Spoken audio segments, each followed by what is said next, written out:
This is Benzinga Live. Spencer Israel and producer AB. What's up, everybody? How we doing? Someone told me buy high, sell higher. Let's get Matt Hammond on the show to talk some IPOs. Jake Wujasek from Trend Spider. We have a breaking news. Alrighty, guys. What should we start with? I think we should start with the Queen.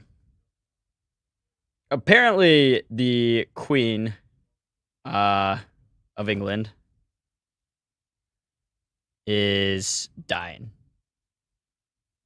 I don't know how that's going to impact markets. We'll see. We'll monitor the situation closely. But here on Benzinga Live, we are against death in all sorts. So we stand against that. We side with the Queen in her battle. I think only Night for Humanity and Sneaky Juan knew that I wasn't actually on mute. I was just pretending to talk. All right, guys. But for real, welcome to Benzinga Live. Hope everyone had a good time over there at Live Trading. We will be going through all the top headlines of the day. Of course, this morning, everyone was watching Jerome Powell speak before the market. We'll talk about what he said. We also had yesterday, Lael Brainerd, the vice president of the Fed, speak, and I believe that was after the show, so we didn't get a chance to talk about that. Well, are you having trouble with the squawk? Email VIP accounts at benzinga.com. VIP accounts at benzinga.com. I don't think the market cares about that either. It's just honestly one of those things. I think it's like the Barrington Bears thing. I thought the Queen already died, to be honest with you. I thought there was a point where that had already happened. And there's a lot of other people out there saying that. I thought like this had already happened. I thought we already like went through this, but I guess not. Maybe with someone else. But anyway, markets opened lower today after rising yesterday. So pre-market, we were in the green at around like 7 a.m. Then Jerome Powell was speaking before the market opened. And Powell didn't like really say anything new. It was kind of like, if you guys remember the Jackson Hole event, the market sold off of Powell, remaining hawkish. And my point talking about this has always been over the past like few weeks or months with the Fed. No one should expect any sort of pivot or anything like that until we have like, 3 months worth of like consecutive CPIs falling, which we haven't even had one yet. We had a decent CPI report that showed that inflation didn't rise, but not that it had fallen. So until we see, and we're going to get September CPI next Wednesday, August. If we get August CPI and it's lower, and then September's is lower, and then October's lower, and then in November we want to talk about, okay, now we can start maybe pivoting. Sure, maybe we can have that conversation then. But we are still months and months and months away from that. And so the fact that the market even sold off pre-market on Powell saying, yeah, we're going to need to keep rates high, we're going to need to do what it takes to bring inflation down was weird. I mean, not weird. I mean, it was, it's normal, I guess. Like, stocks aren't going to respond well to a hawkish Fed. But again, that didn't come to a surprise to me. That's essentially what Lael Brainerd said yesterday. People were, Brainerd spoke yesterday and said a number of different things, and some people, bears kind of pulled the things where she was saying basically the same thing Powell said. Hey, yeah, we're going to need to keep rates lower until we have confidence that inflation has come down. But she also said, which is true, that there's a downside to keeping rates too high for too long, right? You're bypassing growth, you're bypassing jobs in doing so. So some people, try to construe that as bullish, that she's already saying, okay, there's a chance that, if you keep rates too high for too long, that's a big problem. And I agree. And I mean, I think both ends of the spectrum are true, right? If you keep rates too low for too long, it can lead to problems. If you keep rates too high for too long, it can lead to problems. But Lael Brainerd is the one of the more dovish people on the Fed. I like this little itcmarkets.com, free plug, not a sponsor. Has this little cool chart that just shows you the little cheat sheet that shows you the hawkishness or dovishness of how the different Fed members typically vote and whatnot. So Evans Charles Evans, I believe, the Chicago president, who I actually got a chance to meet a few months ago, is on, according to this scale, the most dovish. And then Brainerd, the vice president, is close second. And as you can see, Evans is not a voter for 2022, but is for 2023. Brainerd is a voter all 3 years, maybe because she's the vice president. I'm not quite sure. Either way, I mean, you can just see, according to this chart, the vast majority of, and the last update on this was in August, so this is less than a month old. The vast majority of this, of the people on the Fed are hawkish.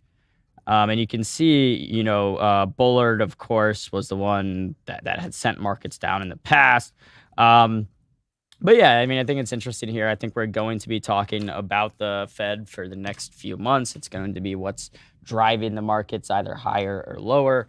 And yeah, I think right now, because, and I'll go over here to Benzinga Pro, because we're seeing the markets actually up right now. You had that little sell-off pre-market, and if you, bought calls right at the open, you've been having a good day so far.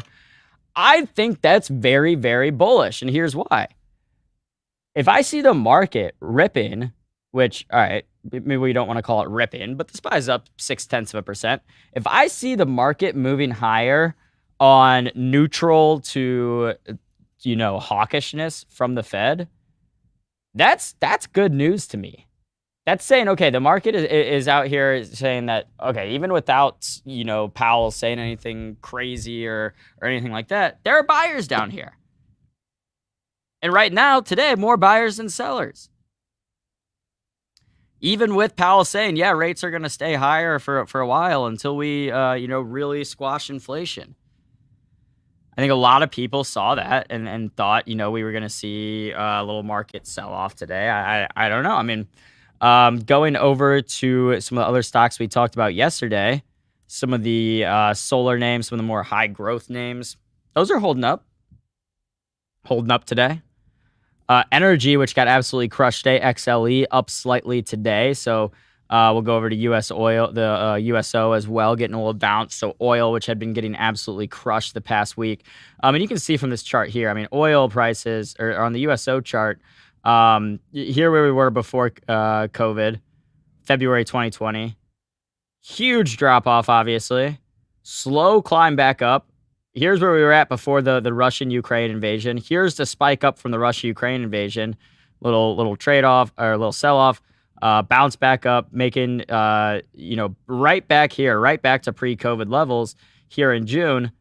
Look at that technical analysis. I mean, look at this bar right here, going straight across to this resistance level right here that we saw in February 2020. Hit that, sold off, and we are now back. Completely filled that gap from that gap up to when the Russia-Ukraine war started. Completely filled that gap back down.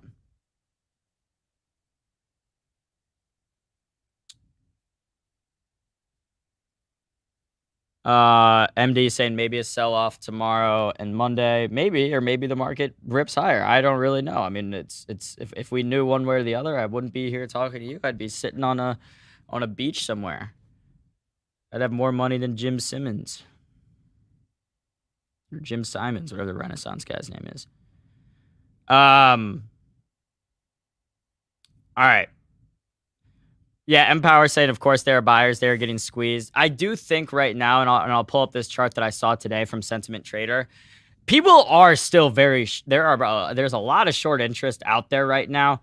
And, it's not enough really for a lot of these people that are short to just have the market not be going up. They need the market to be actively going down. And that hasn't, at least over the past couple of weeks, we haven't really had that. We've had I guess that sell off for the past here, shorts were making money. But over the past week or so, we've just been kind of choppy here on the SPY. I mean, started on August 31st. We closed at 395. We're at 399 right here. So people that have been just holding their shorts over the past week or so, if you're holding puts, have gotten kind of eaten by this choppiness. I expect to see more shorts covering. I've been saying I don't think, really we're going to go back and retest these lows. I hold the right to change my mind on that if the charts start indicating that we are. And I'm not saying, okay, I'm buying this rally, bottoms in, I'm catching this falling knife. No, I mean, I just still think we're going to see some more chop. I don't really think, either direction right now. I'm making a huge directional call. I'm not very convicted either way. I just am. I haven't really been in love with the bear case. My fave stock is ripping. Which one? Baba? No. I don't even know which one you're talking about. Ulta? Tesla? Oxy? Sunrun? Powell said today didn't have a big influence because he's focused on data, so CPI report next week. Yeah, and I think that's what oh, holy cow. What the hell is the news here? What's going on, boys and girls? Hell yeah. Tops estimates offers strong guidance. Weren't we talking about Asana on the show last week with Luke, saying that we were bullish?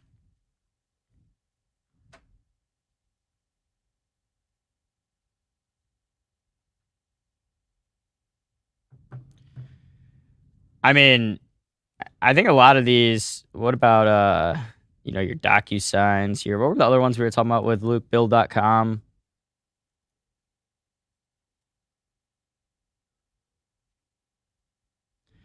I mean, even up 28% today, $5. This thing is still like so low stock price compared to where it was. I think it was a $73 stock less than, I don't know, about 6 months ago. Now it's back at 25. I'm not going to buy it up here today at $25, but I do think it's a strong company. I mean, we use it here at Benzinga, and we need it. And that's what I was saying. I think I forget which guest on we were talking about this with. No way, Kevin. Were they talking about Asana? Were they talking about it? You have $20 calls on Asana. It's up 28% today. You got to be. That's nice. I'm jealous. We'll check out NVIDIA real quick. I was talking about this because Jeff Strong brought it up in the chat, talking about the CPI report. I really think if the Fed came out and said, hey, we're gonna raise like a full point here or 75 points, and then we're gonna be completely data dependent from there, I think the market would really respond well to that. To say, hey, we're gonna, kind of abandon our dot plot, our plan for now, and we're just gonna remain completely data dependent.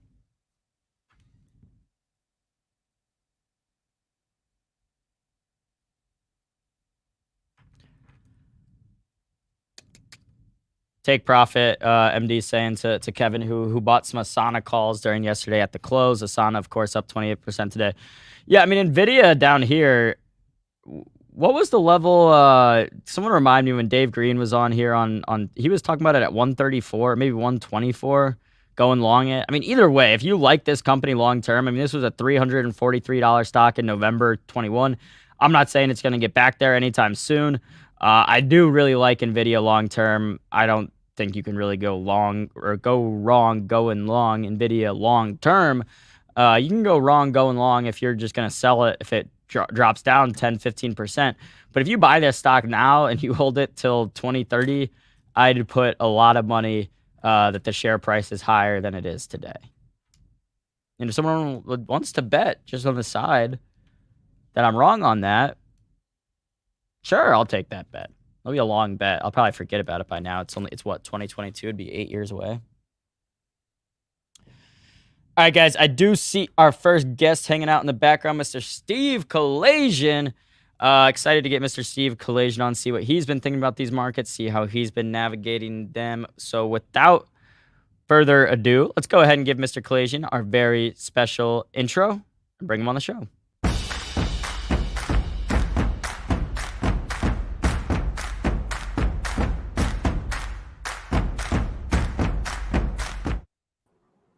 Mr. Steve, how you doing today? Hey, good morning, everybody. Hey, Aaron, good morning. What's new? What's been popping with you? The market really showed some resilience here. I had a really big buy. I thought the S&Ps were a really great buy under 3,900. We had number one, you had two conditions. One, you had a really extreme oversold condition on the daily charts. I'm off my work. And then I had a really big buy divergence here on the weekly charts. When they printed that 38.83, they snapped right back up to that 39.40. They pulled in, they retested, they made a higher low yesterday, and they just exploded above 4,000. So I still think my target here, my first target was the 39.80, second target's like the 40.10, which just got hit. The next target's got to be like the 40.40 level.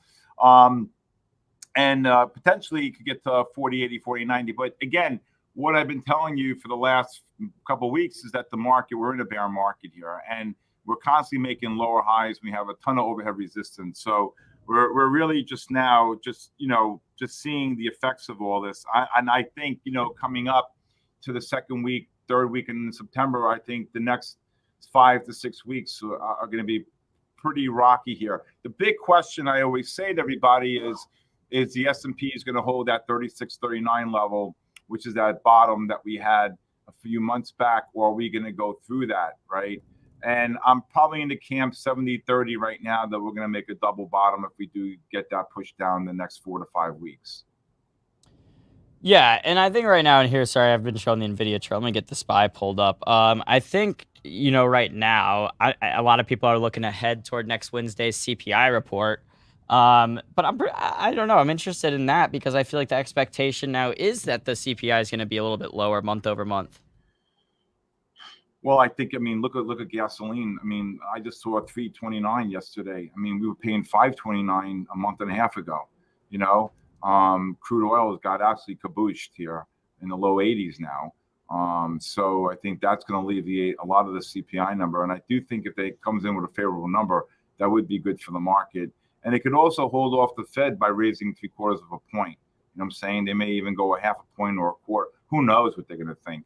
But obviously they missed the whole boat on this whole run up, but that's here nor there. But if you connect this, if you just take these three highs, these three peaks, and you draw your trend line, the market's got a ton of overhead resistance, and it's going to take a long time to base out of this. Yeah, and I think now at this point it's going to come down to, if the expectation is, like you said, everyone's looking at the gasoline prices, everyone's looking at things saying, okay, we know the inflation's coming down. But if that's the expectation, it's going to need to come down like pretty significantly to then beat those expectations, which is what now I'm worried about. Mm-hmm. Well, you go from 8.5%, 9% back down below 2%. That could be a severe recession, right? Right, and I don't think anyone's thinking we're going to go back down below 2%, at least on this read. But if we see it come down month over month, that'll be a good sign. The market would like that, you know what I'm saying? Because then the market would see that inflation is coming down, that remains contained to a degree. That's and I hate using that language, but but the Federal Reserve really mishandled this whole approach to inflation. They could have, once they passed that 2%, they could have went a half a point here, quarter here. I was saying when the Dow hit 37, almost 38,000, I'm like, how could interest rates be 0 to 0.25%? It's insane. You're making it's just absolutely absurd. I remember, like I told you last show, when the Dow was around 10,500, Fed funds were 4.5, 4.75, many moons ago.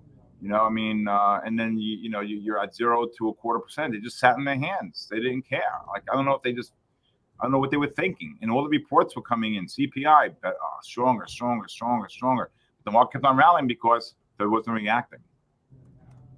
Yeah, that's been the criticism of the Fed, that they sat there too long, didn't react quick enough. But now we are where we're at. I'm seeing a lot of people. I'm still seeing retail individual investors become more and more bearish. I know we talked about that the sentiment last time. I checked that again today. It did pop back up. I know you said, here, I'll pull it back up real quick. I know you said you'd rather see this number, you'd want to see like 55, 60% get bearish. But this was where we were at last week, where about 50% were bearish, now 53. The amount of bulls dropped down to 18%. So I don't know. To me, it's like, how bearish can people get as all these negative headlines, all these big headwinds are, maybe not all of them, but a lot of them are getting better. But they're not getting better drastically. They're getting better, on a snail's pace, right? And, you know, it's not like you had a 4% inflation and now you're going down to 3. You're at 8.5, 9, and they came down. They're coming down a little bit. I mean, gasoline, the CPI numbers should be better than expected because crude oil, I mean, what crude oil did here in the last week has been devastating, right?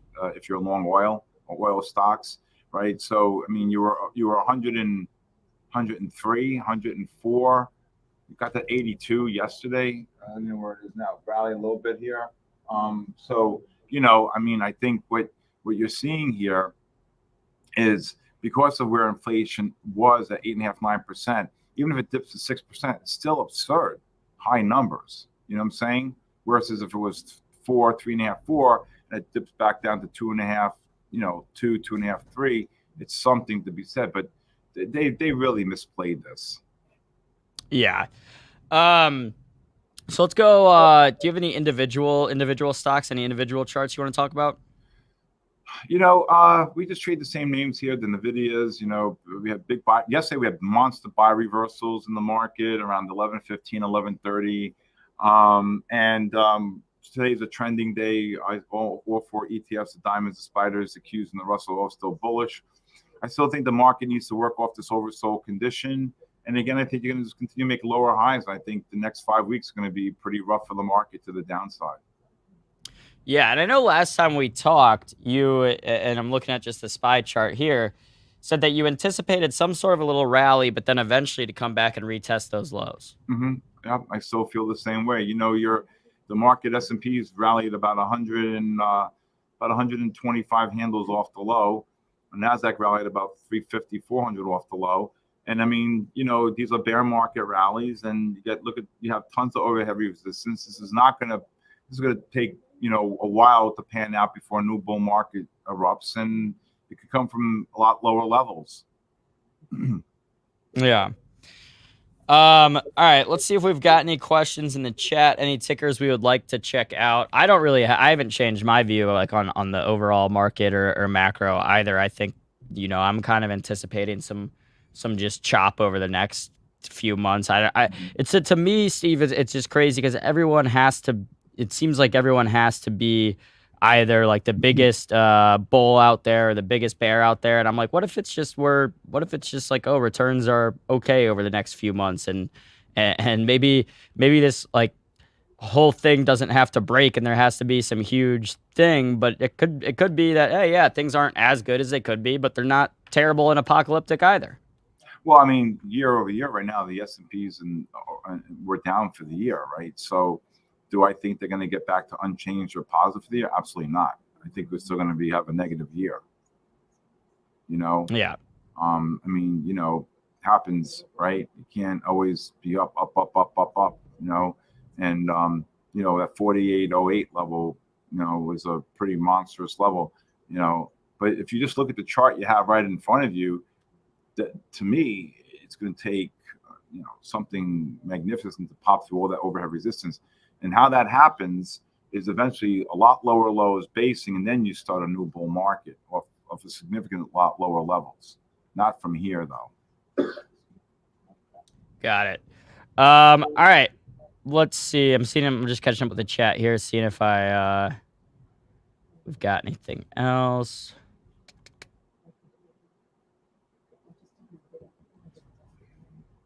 OP's asking about Regen. I'll pull up this chart. I don't know if this is one that you look at. I think it's Regeneron. Yeah, Regeneron Pharmaceuticals up 17% today. Let me see the chart. I don't follow it. So it looks like there was some new. It looks like there was some news, and that's why the stock's up 17%. Regeneron shares are trading higher after the company announced that the primary endpoints were met in 2 pivotal trials investigating. Yeah, see, I don't trade these like biotech stocks like this. Yeah, neither do I. I mean, two's news dependent. I think there's better names to trade out there.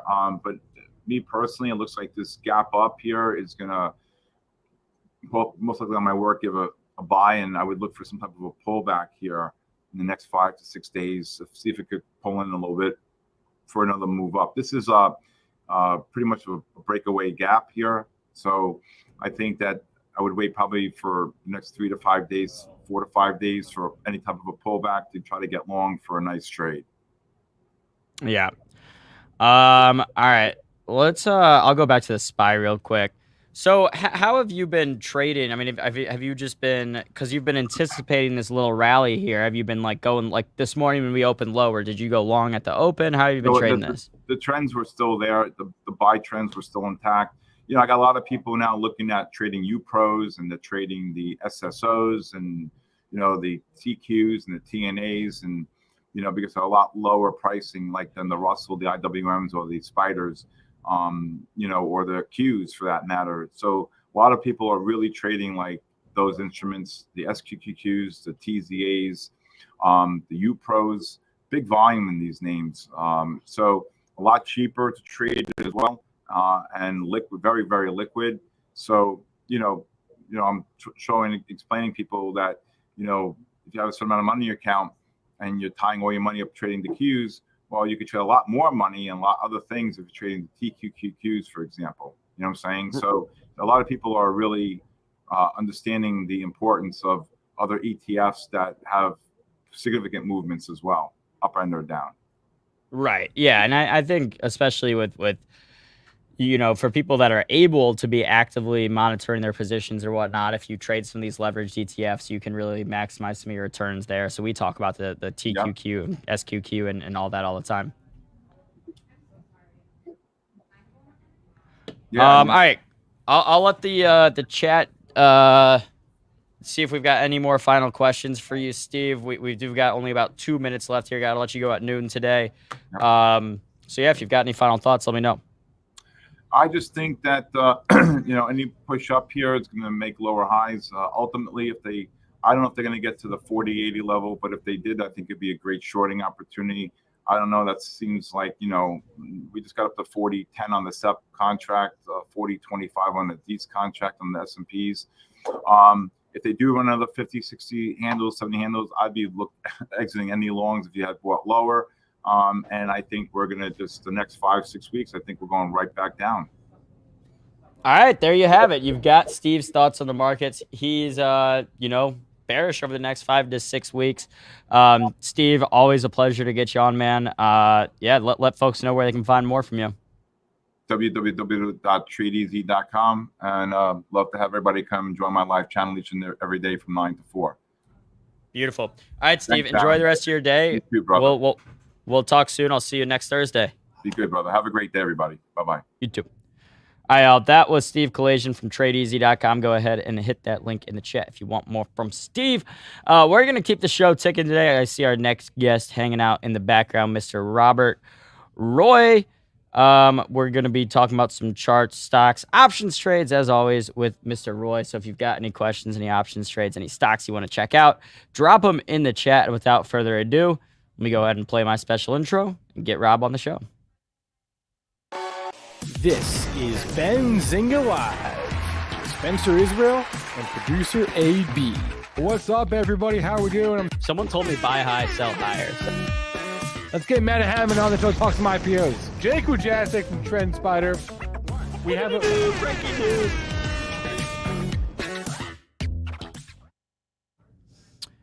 All righty, Mr. Rob Roy, how you doing today? Hey, Aaron, how are you? I am great. Love to hear it. What have you been trading? A little bit of a slower day for me today. A lot going on. We've got some big trainings happening over the next couple of days, so I've been spending a lot of time on that. But got a couple of trades off today. A couple of credit type positions. So like Amazon, right? Oh, AMZN, no S involved, right? We took a bull put spread as we broke above this support level on there, right? Picked up about 40 cents. We also picked up all three candidates I threw out this morning on my list of, hey, we should be looking at these today as the top news candidates. First Solar, nice bull put credit spread. GameStop, let me make it a little bigger. So First Solar, we got the gap up, quick pullback and a bounce. We got a nice credit on First Solar. GameStop, on their announcement this morning, they missed on their earnings, their connection with, who was it? The exchange, FTX. And they had a nice bounce, good continuation. They were also a great credit spread. And then mRNA, was yet another one. They got an upgrade from Deutsche Bank today. So all three of them, good credit spreads, still working well. So, but that was it. Not a whole lot for me today.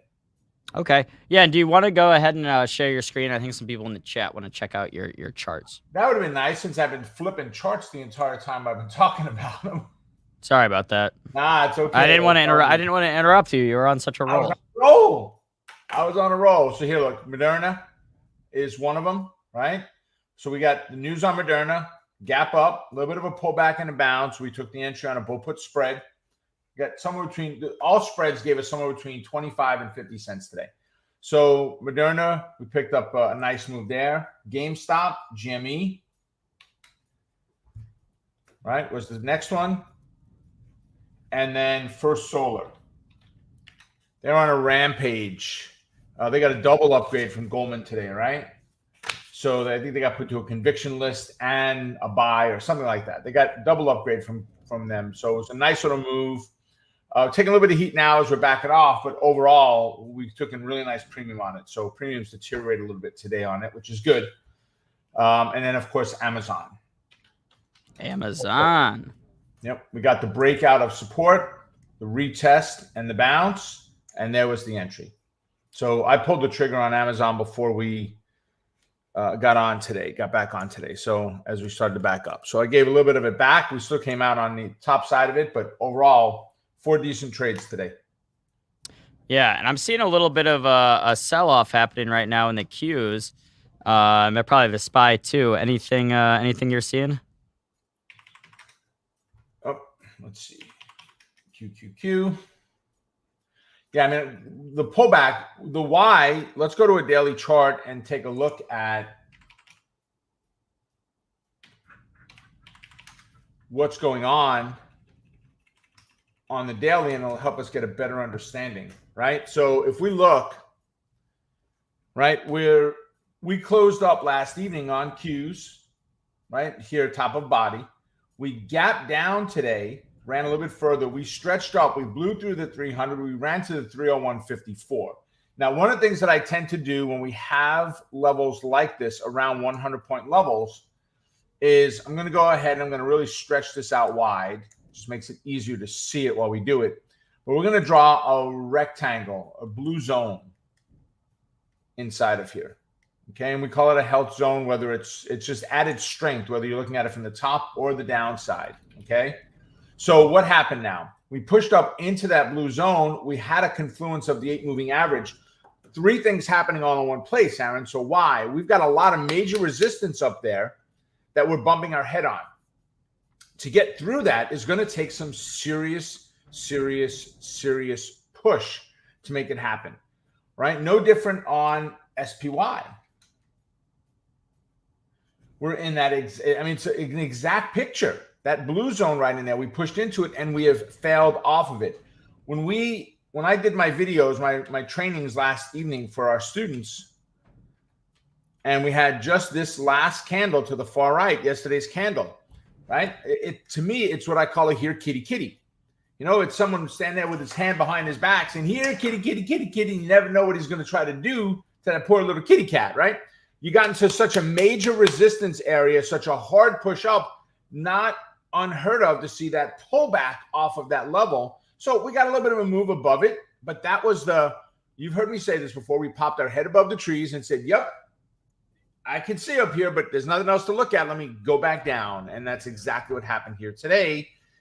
So far is that pullback. Spiders and the Qs were in the exact same place. Qs or NASDAQ, S&P 500, the same scenario on both positions. All right, I got a question in the chat from Kevin. He's asking, can you explain again how you determined where that blue zone was? Sure. So, Kevin, for me, I normally don't trade stocks that have less than a $4 Wilder's average true range. That's normal for me. We do have some that are lower than that now because of a correction that's taken place in the last couple of months. But I look at stocks with at least a $4 range. So based on that, that tells me that $4 Wilder's average true range tells me that we can move about $8 over the next 2 to 3 days in a direction. That gives me enough momentum directionally to want to take a trade, right? now that the backstory is there, that blue zone comes in play on stocks that are above $100 only. Stocks above $100, that blue zone comes in play if it has at least a $4 average true range. That blue zone represents a $4 maximum difference between a Fibonacci level, which is that red solid line, and a 100-point level, which we have on any stock that has a Wilders of less than 50. So I want to make sure I'm not making this too complicated. Back that up a little bit. So this is a 400-point level. This is 401.39, Kevin. That's less than $4. The SPY moves about $7 a day, so it moves more than $4. So my distance in here, if it's less than $4, we're going to cover it in or fill it in with a blue zone. It's close enough that I consider that to be a confluence. Once we start getting into lower price stocks, the rules change around a little bit. But for something like this, we're looking for that to be anything under $4. We draw that box. And then we're not looking at a single line. We're not looking just at the 400 level. We're looking at that blue zone. And if we look, at today, really can't do much bigger than that, but we look at today, we pushed right up into that blue zone on SPY before we backed off. So it is very common practice to see that happen. It happened back here. It happened here, right? Every time we attempted, we had massive fails off of that. And look at the fail today, just as bad today. Yeah, and as you were talking, I was watching the cues, and it just kept getting worse for a second. I don't know, if there was news or anything, but yeah, wow, big sell-off. Yeah, I haven't seen it, but not unexpected. Now, we've talked about this in the past where I've told you, for me, 11:30 is kind of my cutoff for entering trades. I'll manage an open position, but I won't do anything until at least 1:30 in the afternoon Eastern time because of that slowdown at lunchtime. There's so much uncertainty. Volume goes down so much. Traders are out at lunch. It's because of that. It's that slower period. I tend to walk away a little bit. Yeah, and I think that makes sense. And I think especially right now, we talked about this too. It's going to take a couple weeks before everyone's back from vacation and Wall Street, all volume is back to normal and everything from the end of the summer. Correct. Well, let's see. All right. So what about other individual names maybe that you've been trading right now? So I am still a big fan of anything that brings cash in right now, folks.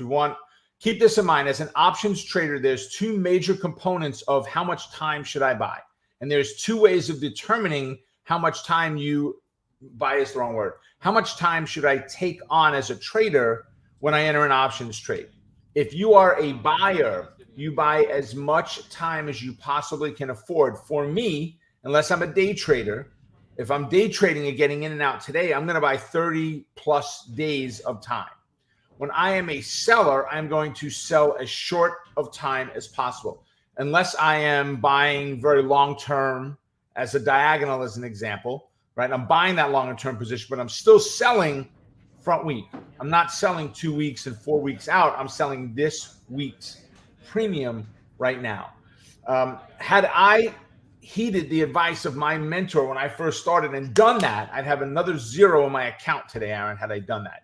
But I didn't listen to him. I wanted the sexy, the sizzle. No, man, I want to chase after these big movers and rock on these and bring in, $400 move. And had I just gone on a steady pace, growing 3 to 5% a month, 3% a month, you double your account in 2 years. Think about that, folks.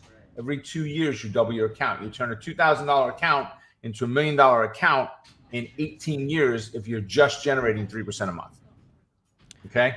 Wow. So, yeah. So I like selling positions.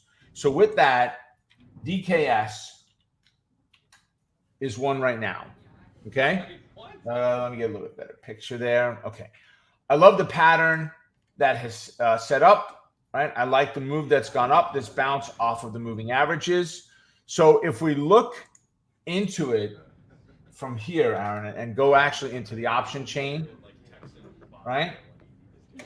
And see what's happening here. Again, we're down a little bit now, just like everything else is today. But on Dick's Sporting Good, what am I looking for? Guys, here's some of the basic rules that you need to bring into this trade. We want to buy at least 120 days of time. That's my rule. You may decide 100 is enough for you. You may decide 12 is enough for you. My rule says we buy at least 120 days of time. We're looking for a 65 to 85 delta. So I've got a delta of 70. I want to make sure that it is not overly valued. It should be valued at 2065. It's actually trading at 1930.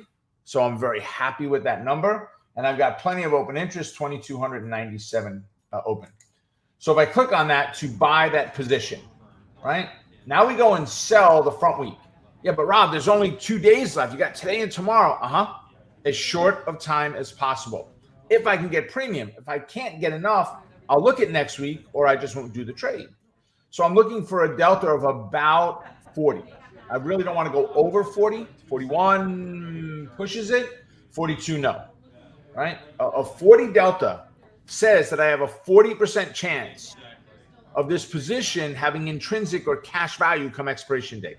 So there's a 60% chance right off the bat, just based on the options pricing model, that I am right in this trade. And on top of that, I'm utilizing my charts to help me increase that percentage of probability in the trade. So I've got a 37 delta. I don't care about open interest at all. I could pick up 75 cents on this position, right? So if I go ahead and click sell, we'll just take it down to one contract just so it's easy to see. I've got to lay out about $19 on natural out of my pocket. If I go for the mid price, I'm going to lay out $18.68 down at the bottom left of my screen on that. Somebody can make me sell them my stock, my short position at 112, and I can make someone sell it to me, buy it from somebody else at $100. So I've got a $12 profit there. I spent a little bit more money than that. So I've got to continue to do this for the next couple of weeks before someone could take the position away. If we look at next week's options and we go to a 36 delta, we've got $1.70 for a full week. So this is a very shortened week. I'm not getting a lot of premium. Come next week, that $1.70 of premium, let's call it $1.50 for a full week. If you're picking up $1.50 a week, you've got a lot of cash flow coming in, $150 every contract, week after week after week. And I'm good all the way out until January 20th of 2023 in this position. So, and I know we talked a little bit last week, Aaron, on these type of positions where they're cash flow, and that's exactly what they are. They're great cash flow positions. Yeah, and I think right now, I think a lot of people out there who maybe got into trading at the beginning of COVID had some success, and then I realized over the past like 6 months or so, maybe this isn't that easy. Finding strategies like this that are repeatable, that are like high probability. You know, we say it all the time, hitting singles instead of home runs. Yep. Will allow people to realize, hey, I can stay in this market a while, and like you said, I can grow my account 1 to 2% a month. Maybe not every single month, right? You might have some bad months, but maybe, you know, you're not going to blow up your account by you know, lose 30% of your portfolio value in a month by doing some of these strategies instead of you know, some of the other ones. Correct. So if we look, and I'm just trying to bring up a spreadsheet here to share with you guys. Let me see, there it is. Okay. So as an example, right? And that's all this is an example. All right. I'm going to go back a couple of weeks in time and share this with you. Okay. So we had a VIX of 23 back on July 29th. It would actually have been, this would be for Monday's date would be the 29th, 876. So July 26th, the VIX would have been about 22.33. I think that was the date, right? My goal, you know, well, let's go look at diagonal. So these are call diagonal trades right here. All of these trades. If you look at this K column, this rate of return, let me see if I can make it a little bit bigger to make it easier to see. If you look at this rate of return column, that's what we're looking at, total rate of return for a week on this strategy. A week. And are some of the stocks more expensive than others? Yes. Boeing, very expensive. You know, you're laying out $23, expensive compared to Citigroup, where I'm laying out $4.71. I can make 7.25% on my $4.71 for a week in this trade, right? That's the power of selling positions, whether they are diagonal spreads, whether they are credit spreads like bull put bear call spreads, whether they're covered calls, naked puts. We're looking for that consistency in that position. Are there going to be trades that go against you? Yes, without a doubt. You've got to know how to manage that if it does go against you. But overall, you've got a higher probability of being right, because directionally, Aaron, if I buy a call, the stock has to go up to make money. If the stock goes sideways, I'm losing money. If it goes down, I'm losing money. If it goes up a little bit, I'm losing money. Time value is going away. When I sell, if I sold a covered call and the stock goes sideways, I make money. If the stock goes up, I make money. Stock goes down a little bit, I make money. Stock goes down a lot, that's when you get in trouble.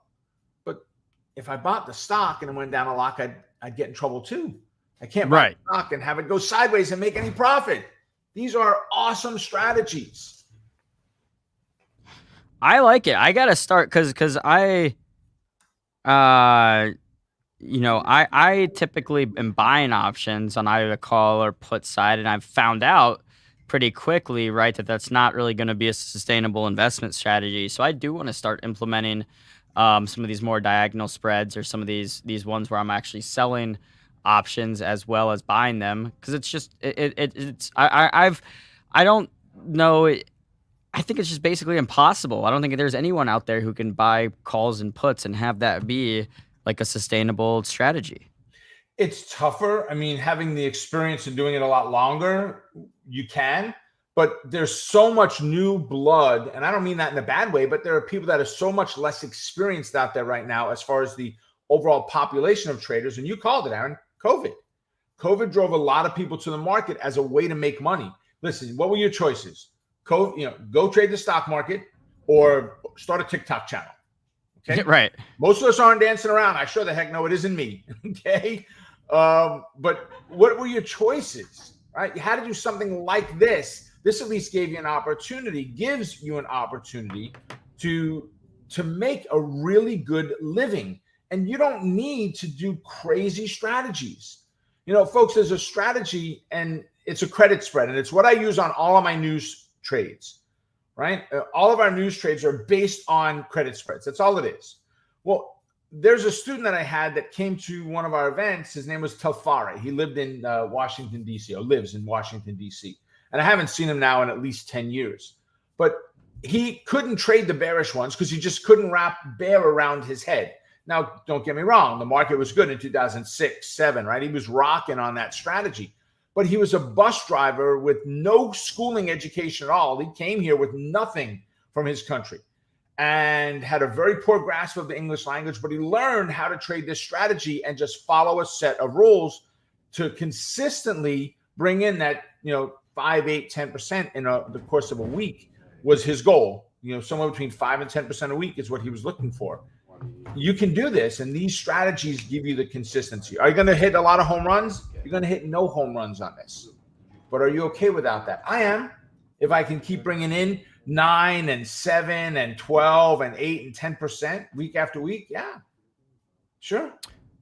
Yeah, and and you don't have to have like a super big account to do this, right? You just need to have enough to do the collateral to sell some of these on some of the spreads. Correct. So you will need enough to buy the option minus the premium you took in. So if we point it out that way, Aaron, so look, we would have to buy this option, and I'll highlight it yellow, at $25.25, right? So it's 100 shares is what we would need there, okay? But then we're going to also turn around and we're going to sell this option for $2.31.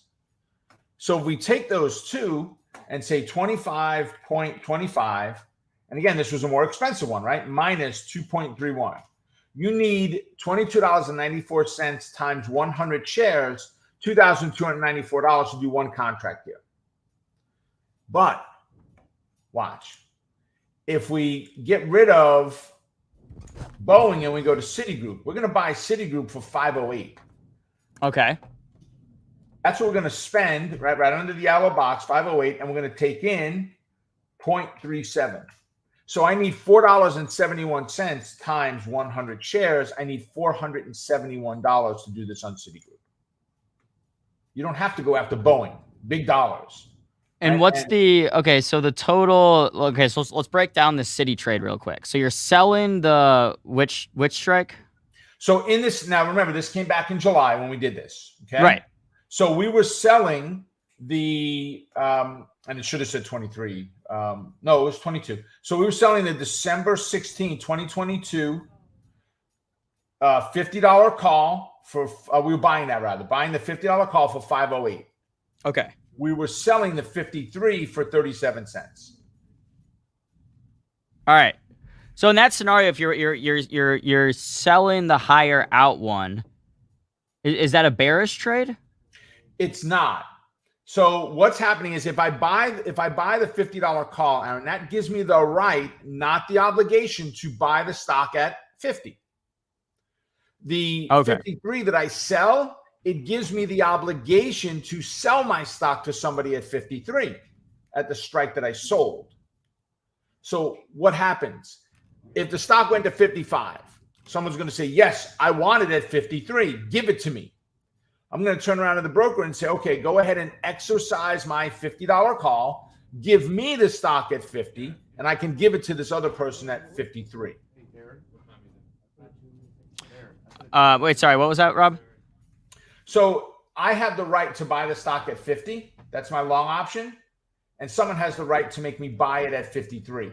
Sell it to them at 53. So I see. Buy it at 50, give it to them at 53. So, and then my obligation is done. But there's a much better method in this strategy, because I know some of you that have been trading for a little bit just went, I don't have the $50. Good, because in this strategy, you don't need it. You have 24 hours. Broker's got to notify you by close of business that day. You could say to the broker, listen, exercise my option and use that to cover my $53 short position, and you never have to come up with the cash. That makes sense. You don't have to have a penny. If you don't cover it that day, margin rules kick in, and yes, you need to bring the $50 in. I like that. Awesome. It is awesome. It is a great strategy. And we look for ones like this. I love, if it's green, that's my favorite color on these sheets, is this green, right? If it's green, and each column has their own rating for what type of trade it is, right? But if we look here, let's just look at a different week. Let's go a week back, right? And I have nothing that's green this week as far as cost basis. Let me make it a little bit bigger. Right, rate of return, I got lots of green, but still on, who is this? JD, right? We're looking at laying out $10.37 to make 10.5% a week. A week. Wow. 10.5%. Yeah. No, I think a lot of people here in the chat are interested in this trading strategy. I just dropped that link, Trading Like a Boss. If you're out there and you're interested in it, but you're a little lost and you want to learn more, hit that link. You'll be able to learn, get some more education from Rob. And yeah, like I said, I mean, if you're new to this, if you joined the markets in COVID and you're looking for a strategy that's going to be more repeatable than something you've been doing, I could say I fall in that camp. Rob's your guy. TradingLikeABoss.com. Yeah, we look at strategies like this all the time. I mean, there's covered calls or the same scenario. You need to buy the stock, so there is a little more cost factor there. But there's a safety factor that you actually own something that doesn't expire. So, I mean, look at this. On Twitter, back on July 22nd, we're looking at 10.39% on a covered call for a week. 10% for a week for me to do what? Sit back like this and watch paint dry. Yeah, I love it. I love it. All right, there's a little delay here, so I'll let the chat see if we've got any final questions for you, Rob. But we are running out of time here, so I dropped that link in the chat, tradinglikeaboss.com. Yeah, if you've got any final words of wisdom, any final thoughts for us, any stocks to check out, let us know. Yeah, guys, check out Adobe. They're one of my top ones today. I know they've got earnings coming out, which I'm okay with. I just think that's going to drive them a little further here on this. But we look at this switchback trade that I do, where I'm trying to see how close we can close in that 382.83 level. And then from there, I've got an opportunity to the upside and or the downside, depending on which way it breaks. It gives me a great trade setup.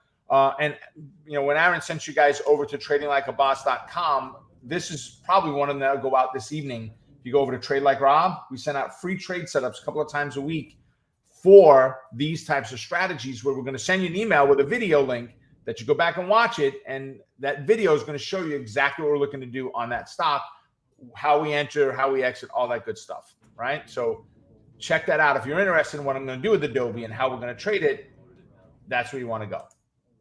Got it. All right, folks. Rob, thank you for coming on. As always, we'll see you next Thursday. Folks, tradinglikeaboss.com. Rob, enjoy the rest of your Thursday and have a great weekend. All right. Take care, everybody. Thanks, Aaron. Have a good one. No problem. See you, Rob. All right, guys. Rob Roy, tradinglikeaboss.com. If you want to learn more about how Rob trades options, I think it's a pretty cool strategy. Always a pleasure to get Rob on. He's got good experience, been doing this for 25 years now. So, always a pleasure to get Rob on. All right, guys, I'm going to get my Benzinga Pro pulled back up. We're going to take a look here at the different indices, the Qs, the SPYs. Like I mentioned on the show, we did get this little, look at this. This is like when we started the show. This was 11:30 right here. We top ticked this by starting the show. I don't know what I did. I didn't mean to do that. Whatever I did, whatever happened here when we started the show, I don't know who on Wall Street is watching Benzinga Live or was watching when this happened. But either way, hoping that, we can get a bounce back at some point here on the Qs on the day. Cause I'm net long here still. I've been telling y'all, I'm not super convicted. I'm definitely not, I wouldn't say like super bullish short term, but I'm still net long. And I'm not really changing that position. I haven't seen anything that would make me believe that, okay, all these people out here that have been super doom and gloom, talking about how something's gonna break, that this is going to be a big problem. I'm not really buying that yet.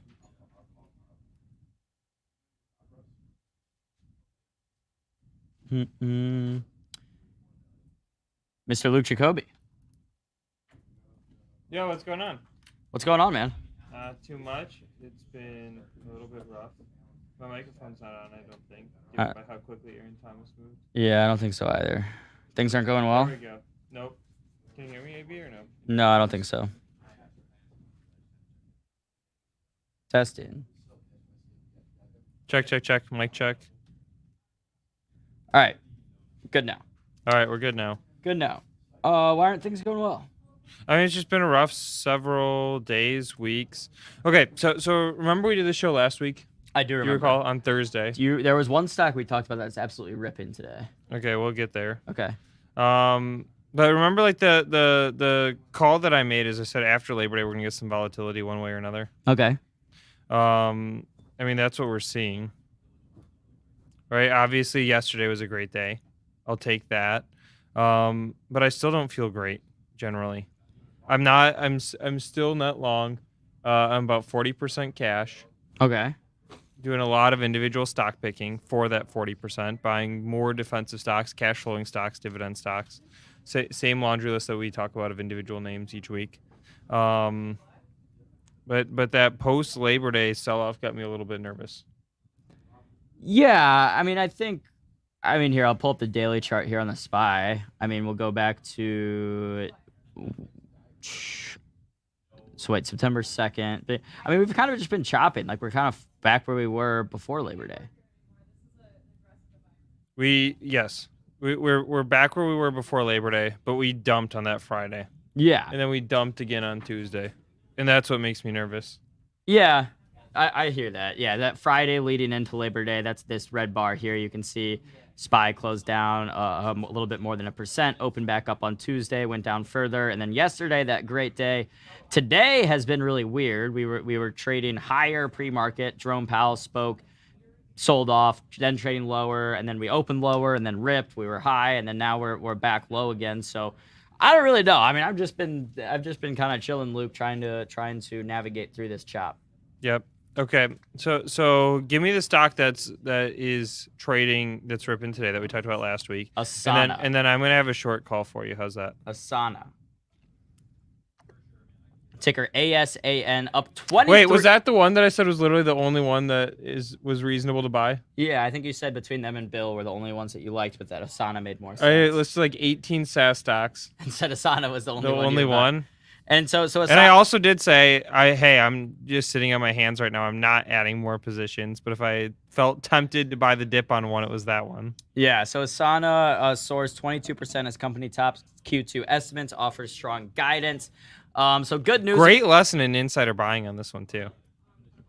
You were on that one early.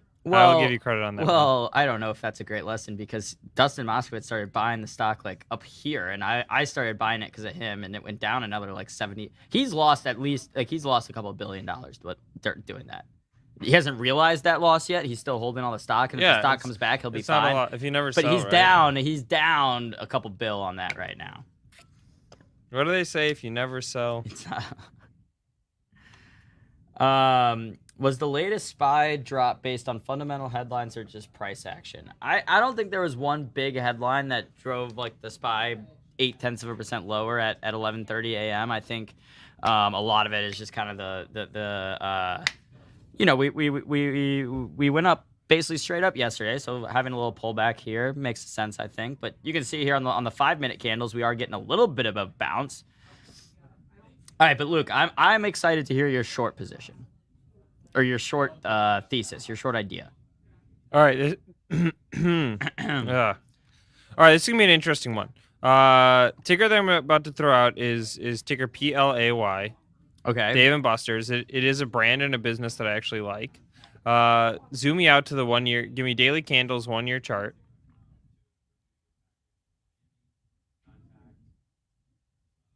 And there you go. Thank you. And can you throw SPY on top of that as well? Yes, sir. I can indeed. Whoa, that was the wrong. What is SPY? And then I'll give you the Y. SPY. I'm saying what is SPY C? That's what I actually. I don't know. All right, there's SPY.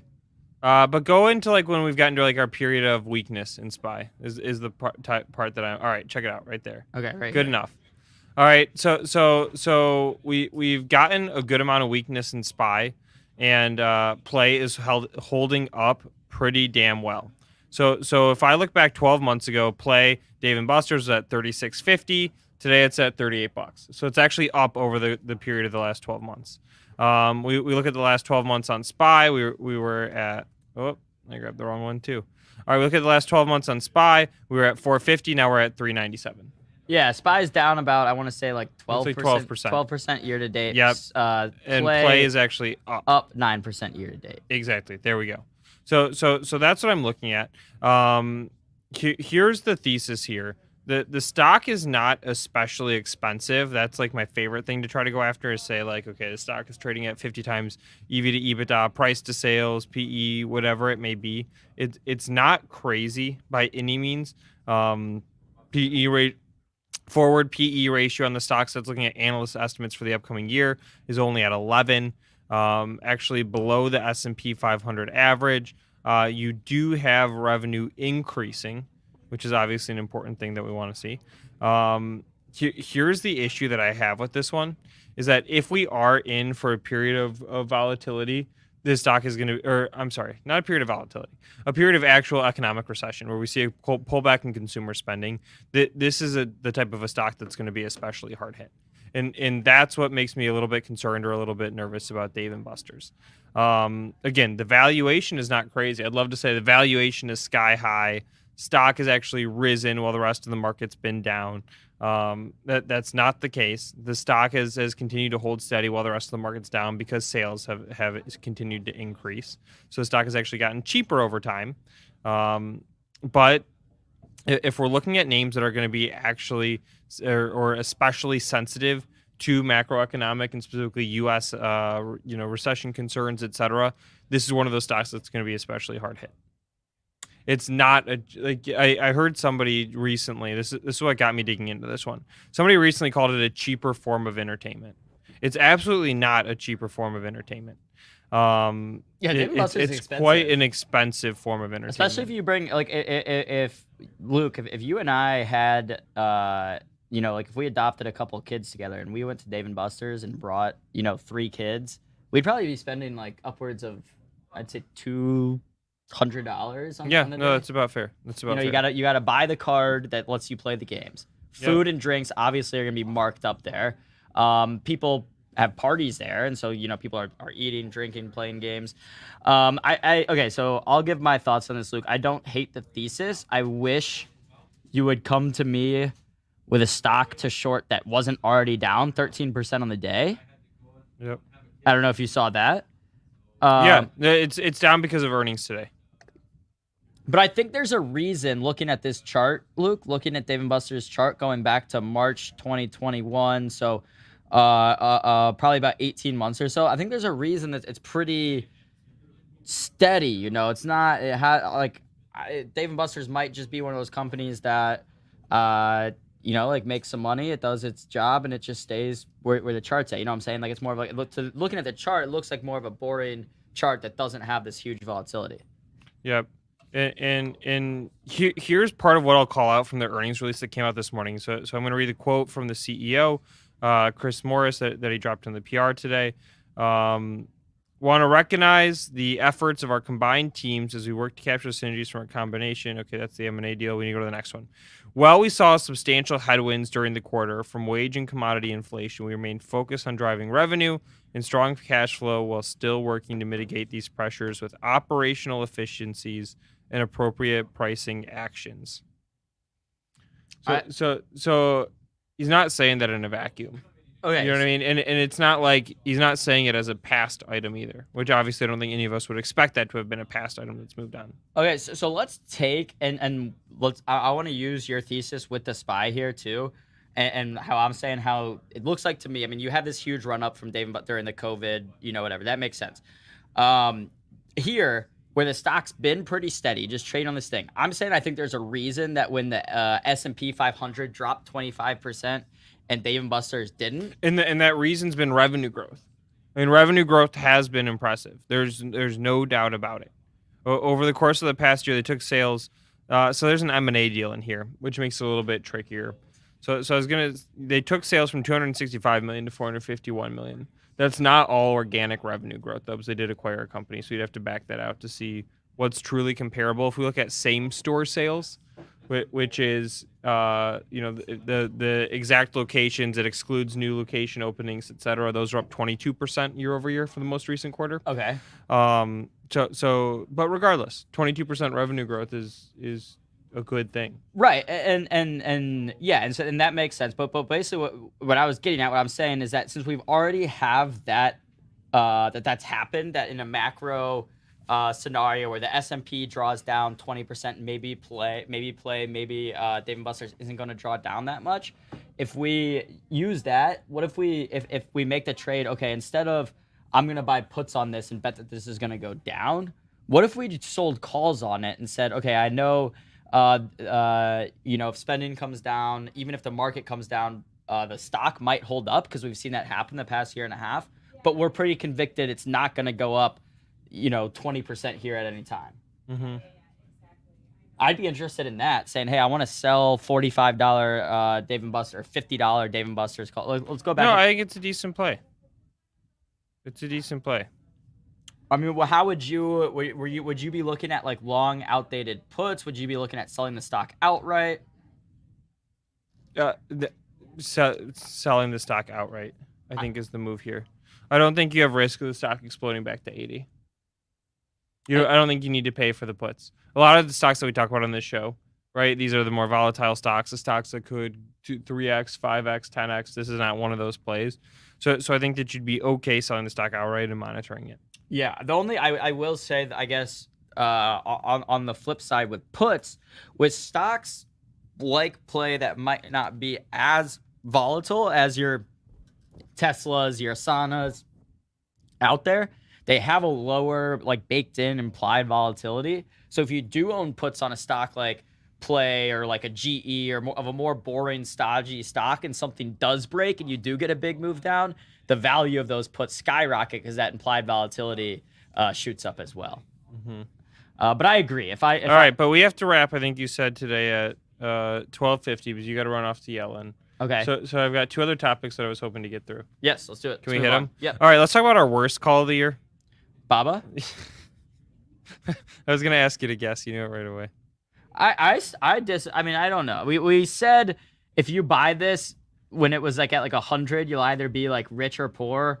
You're a little bit poorer right now, but you're not either. I mean, I don't know. I really do think like if I had to go long or short this right now, I'd still go long.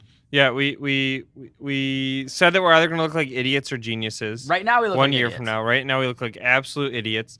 The trade that I made is I'm screwed. I've got no hope. Yeah, probably not.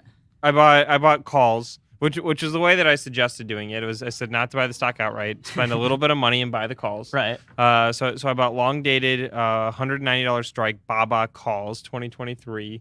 So I still have 3 months left, 3.5 months left. Anything can happen. A little bit of hope. I don't know, man. 90 to 190 is a pretty big run. The stock is still cheap, but it's one of those things of how long can you be wrong for? Like, I'm tempted to roll these calls forward. Yeah, I don't know. It might be the move, but it's like, am I just being stubborn and not taking the market feedback that I'm just wrong? Here's what I'll say. I mean, trying to keep like an open mind, trying to take our bullish bias out of it. Here's what I'll say looking at the chart. It looks like to me, it's kind of found a range where no matter what the headlines are out of China, no matter what's going on a macro standpoint, it doesn't look like BABA's really going to break that much below 80. So we're at 90 right now. I say if we go back down to 80, Luke, we bomb out of that position, or maybe you roll them over, and then we double down? I think we double down Let's at 80. go. Come on. Because what else are we going to do? We're going to just take the L? Like, that's not what I want to do. I want to be able to walk out of here. All right, one more. Come on. With my head held high and say, hey. And we're going to make some sports bets, too. Yeah, we stay convicted. We were too early in our conviction, which that's not our fault. That's the market's fault for not realizing what we're realizing, that, hey, there's actually good risk reward in buying BABA here. But now I'm starting to think that other investors will catch on. But Luke and I are just such, pioneers that we were into this trade too early, and we're okay with that. But now I think there will be a time to double down. If BABA dips from here to 90, 85, 80, I'm back in. I'll buy the leaps. And the stock is ridiculously cheap. It's trading at 1.9 times price to sales. Trading EV to EBITDA 9, forward EV to EBITDA. With the trust me, I'm not gonna claim to be a macroeconomist expert, let alone a Chinese one.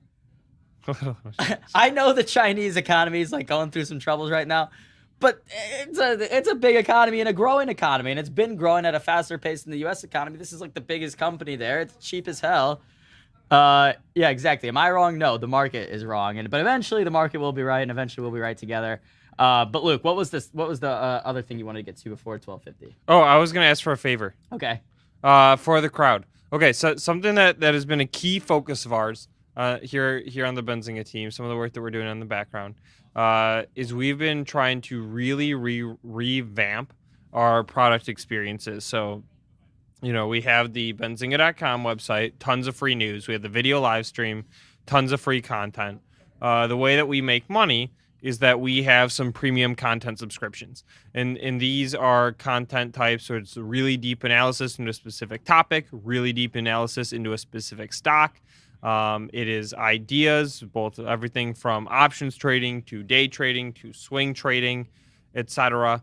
And what we realized recently is that we've been spending a ton of energy and a ton of effort on the content itself, like making sure that we have the best analysts around. The content is as easy to read as possible, but not spending enough energy on like the actual product experience. Everything from literally the purchase experience. What is it like when you go and you buy the product and you get dropped into it? Through the end user experience of, hey, you're a customer, you're using the product, etc. So here is my ask to the group, is if anybody wants to go and buy any Benzinga subscription product and take notes from me on how the checkout process is, if the landing pages are clear, if using the product for the first time is easy to do, hard to do, etc., we will send you a $50 Amazon gift card. Woo! So all you got to do is you got to go buy it. Okay, so you will be getting the content, right? You'll be getting ideas. You'll be getting all the analysis from our team, etc. You got to take the notes, help us help you, and then send me an email to Luke, Luke at benzinga.com. Again, Luke at benzinga.com, and we will send you over a $50 gift card. Hell yeah. All How's right, guys. Recap. You go out, buy a product And from can you put the link in the chat, AB? to our just premium. Yep, to our premium page, please. Yep. Yeah, go check out one of our products. You do a checkout process. Give us some notes on that, how it goes. We will hit you with that $50 free Amazon gift card. All right, look, we do have 4 more minutes. All right, well, if anyone's got any tickers from the chat, we'll rapid fire through some tickers from the chat. If not, Luke, what are you most excited about for the event next week? All right. Okay, yeah, let me ask this. Is anybody in Illinois or Chicago area, Midwest in general? If so, you put a 1 in the chat. If not, put a 2.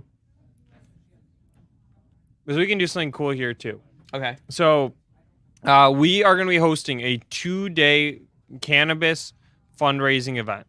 What does that mean? It's a lot of big buzzwords. Basically, every large cannabis business in North America and every large cannabis investor in North America is going to be at an event that we're hosting in Chicago next week.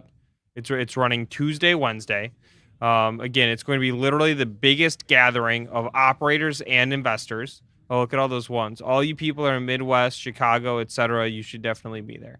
And so if you've ever had any inkling of interest into the space, this is where you want to go. Because it's not like you're going to be reading, some article about a cannabis stock or like looking at a stock screener to see what are some of these stocks. You're literally going to be hearing the CEOs and the CFOs pitch you on their business. They're going to be breaking it down and saying, hey, here's how we make money. Here's how and why we think that we're going to make more money in the future. That's the move. I'm excited. Really unprecedented. Ask your own questions. I see my man Javier Hassi standing over my shoulder as if he wants to come on and say something about it. I don't know if he's. Hey, why not? Why not? He says. Hello, Zingers. So here's my comment. I was just listening to what the guys were saying, and the cannabis markets, as many other markets and capital markets in general, have been suffering a little bit. This is a great entry point for investors. It's a great entry point for people who want to start a new company. This is not a recommendation. Just saying, this is the best time to check out this industry. It's about to blow up, and also glow up globally in the US, in Canada, in Latin America, in Africa, in Asia Pacific. This is your one chance to get ahead of the curve. So don't miss out. More than 90% of the cannabis market cap will be there. All the major institutional investors, the money people, the entrepreneurs. This is where you learn. This is where you find the new opportunity of a lifetime. That's it for me. Oh yeah, Javi. Thank you, sir. All right, guys. All right, can we do one more stock poll and then we'll wrap? We got 1 minute. Of course. All right, you know what I think is the wildest stock? DWAC. Pull up Snap. Oh yeah. All right, so here's the question. If you had to pick one way or another, be bullish or bearish on Snap, put a 1 in the chat if you'd be bullish and 2 in the chat if you'd be bearish. And zoom out as far back as you possibly can. Like, give me like monthly candles, weekly candles. Dailies might go far enough back. Yeah, the stock hasn't been around that long. It hasn't been around that long. 2016, 2017? 2017, yep. All right, so the stock started trading at 23 when it IPO'd. Got as low as like $4, I believe. Went back up to $17. Here's my thing about went back down to $7. Went up to $80 and is now back down to 12. Isn't that wild? Yeah. I mean, it's just doubled and halved so many times. Here's my thing with Snap as a user of the app, of someone who so I think long term, I think there's a risk with all social media companies, like we were already seeing with Facebook, that I think all social media companies are going to have a shelf, right? Facebook is only going to add users for so long, and then they're going to start rolling over. I think Snapchat, there's a strong chance that in 20 years, there's some completely different app. Kids aren't using Snapchat 100%. But that doesn't mean that there can't be some business value, some bull case for this in like the medium term. And I do think down here at $12, I'd rather go long than short here and hope that the business can grow, can squeeze a little bit more out of its user base over the next 3, 4, 5 years. And then maybe, we're seeing that, okay, now there's a new app and kids aren't using Snapchat anymore. I do think here in the next 2-3 years, we will see this company figure out how to monetize its user base a little bit better and maybe make some money. There we go. What do you think? I think it's a decent play. If I had to pick it one way or another, I'd pick long. Yeah, I just don't think there's enough alpha in going short in a $12 agree. stock I that's already agree. come down from I 80 agree. to 12. There you go. All right, Mr. Luke. Alrighty. Have fun with Janet Yellen. Always a pleasure to get you on. Yeah, I'm going to watch Janet Yellen. She's speaking here in Dearborn, so I'll be putting an article about that this afternoon. Stay tuned for that. Would appreciate y'all if you read that. Outside of that, guys, have a great rest of your Thursday. We'll be back tomorrow. Perfect. Peace. Talk Peace. soon, guys. This is